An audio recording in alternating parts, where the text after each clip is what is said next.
So welcome. Indirect to direct speech. Indirect to square with the WH question type. So WH question type la indirect கொடுத்துருக்காங்க நம்ம டைரக்டாக மாற்றுறோம் கவனிங்க. So WH question typeனாலே direct ஸ்பீச்சில் W letters இங்கே வரணும் அப்படின்னா H லெட்டர்ஸ் வரணும்.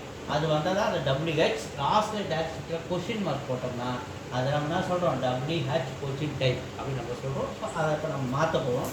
So indirect speech I asked Ravi where he had gone the previous day. So where he had gone the previous day. He had gone. Past perfect கொடுத்துருக்காங்க கவனிங்க. had வந்தாலும் perfect. அப்போ he had gone. Past perfect கொடுத்துருக்காங்க. I asked. asked என்ன மாறும் said to. That speaker. I asked Ravi. So asked is said to மாறுது comma. So inverted comma where he had gone. So had gone into past perfect indirect speech இருக்கும்போது நம்ம அதை direct speech மாற்றும் போது பாஸ்ட்டில் சொன்னால் போதும். ஸோ had gone நம்ம அதை இதனுடைய பாஸ்ட் did go அப்படின்னு போட்டாலே பாஸ்ட் பர்ஃபெக்டாக அடுத்து அதுக்கு முன்னாடி ஸ்டெப்பு பாஸ்ட்டு.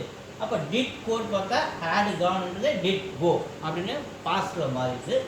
ஹீ வந்து யூவாக மாறுது. So where did you go பாஸ்ட்டாக மாறிடுச்சு. த ப்ரீவியஸ் டே அப்படின்றது எஸ்டர்டே அப்படின்னு மாறுது. ஸோ இப்போ எழுதுகிற பாருங்க. ஐ ஆஸ்க்டுன்னா மாறாத set to. I said to Ravi, comma, inverted comma, where, இந்த கண்டிஷன் எல்லாம் வரல, அப்படியே where அப்படியே போட்டுக்கணும்.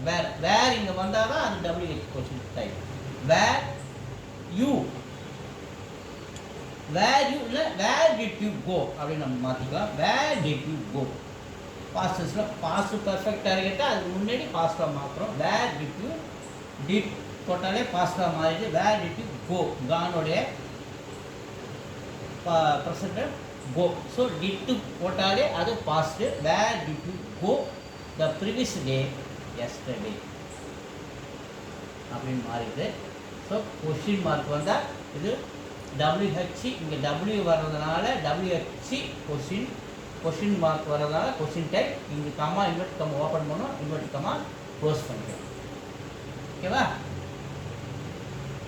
தேங்க்யூ.